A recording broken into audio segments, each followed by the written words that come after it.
মানিক ঘিওর বাস স্ট্যান্ডে আমার কম্পিউটারের দোকানের নাম মানিক কম্পিউটার। আমি এখানে দীর্ঘ 10 বছর যাবৎ ব্যবসা করতেছি।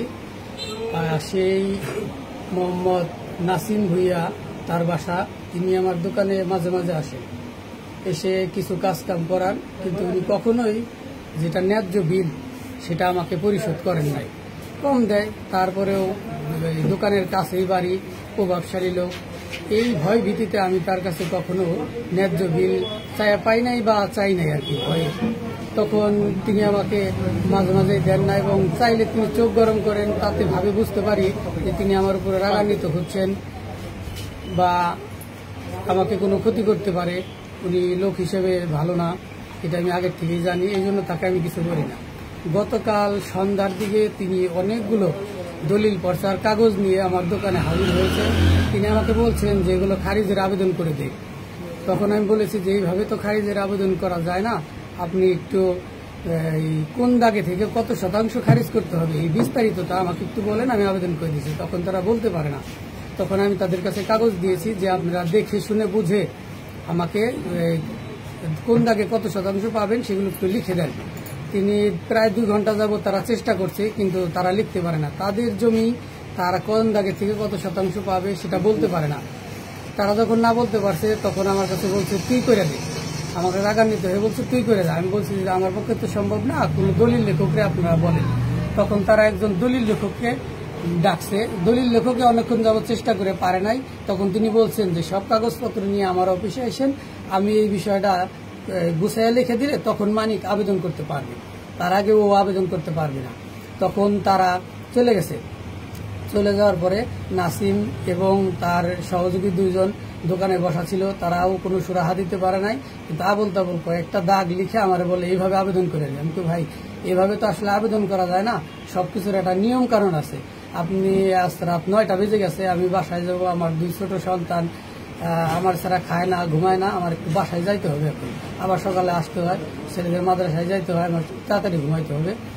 আর এই কথা বললে আমি বলছি কাল সকালে আমি আপনি আইসেন, আমি বুঝে কারো সাহায্য নিয়ে হোক, যেভাবেই হোক আমি আপনাকে আবেদন করে দেবো, আপনি টেনশন নিয়েন না, আপনাকে তো আমি চিনি, সমস্যা নাই, আপনি যান কালকে আবেদন করেন। না, তুই এখনই আবেদন করে দিবি, তুই আমার কাজ বাদ দে, অন্যজনের কাজ কেন করস, তুই এই হিসাব তুই করে দিবি, তুই করে দিয়ে পারস না, এটা তোর দায়িত্ব, তুই টাকা চাইছিস, টাকা দেবো আমি। আমি তখন তাকে বলছি যে ভাই টাকার বিষয় না, আসলে এটা বড় বিষয় না, আমি আপনাকে করে দেবো, কিন্তু এখন তো সম্ভব না, পরে করে দেবো। তিনি আমার কোনো কথাই শুনেন নাই, তিনি এই রাগারাগি করে একবার বাইরে চলে গেছেন। বাইরে যে আবার তিনি ভিতরে আসছেন, আবার এসে ভিতরে বলতে তুই আমাকে চিনোস, আমি আমার বাড়ি এখানে ব্যবসা করস, তুই আমি কামে আসলে কাজ করতে আসলে তুই টাকা চাস আমার কাছে, তোর এত বড় সাহস, তুই কিভাবে টাকা চাস আমার কাছে, তোর টাকা নেওয়া ছুটাইতেছি, দোকান করা ছুটাইতেছি, তোরে আমি ঘিওর বাজারে দোকান করতে দিব না, খুব আমুক বইলে আমার সেই দাড়িতে হাত দিছে, কয়েকবার দাড়িতে হাত ধরে এখানে মারধর করছে। এই যে আমার হাতে ব্যথা পাইছি, হাত ফুলে গেছে। এই আমি থানার সহযোগিতা নিছি, আমি তখনই ঘিওর থানায় যাই, গিয়ে একটা অভিযোগ দায়ের করি। ওসি স্যারের সাথে কথা হয়েছে আমার, তিনি অভিযোগ দায়ের করে দিয়েছেন আমাকে। তারপরে ওসি স্যার ডাকে নিয়েছিল থানায়, ডাকা নেওয়ার পরে তিনি আমাকে বলছেন যে এসপি স্যার আসতেছে, তিনি আইসা এটা সুরাহা করবেন, আমি ফোন দিলে আশেপাশে থাকেন, আমি ফোন দিলে কাছে আইসেন। তারা আমাকে যথেষ্ট সহযোগিতা করেছে। সে আমার কাছে কেউ কোনো ভুল স্বীকার করে নাই, তিনিও আসেন নাই, কেউ আসেন নাই, কেউ কিছু বলেন নাই। উনি যাবার সময় বইলা গেছে যে তোরা আমি এখানে দোকান করতে দেবো না, দোকান বন্ধ করে দেবো, তোরা আমি কোবাবো। আপনি কি চাচ্ছেন এই ঘটনা? আমি এটার আইনগত সুষ্ঠু বিচার চাই। তিনি আমার এই দাড়িতে হাত দিছে কেন, এটা আমার ধর্মীয় একটা অনুভূতি।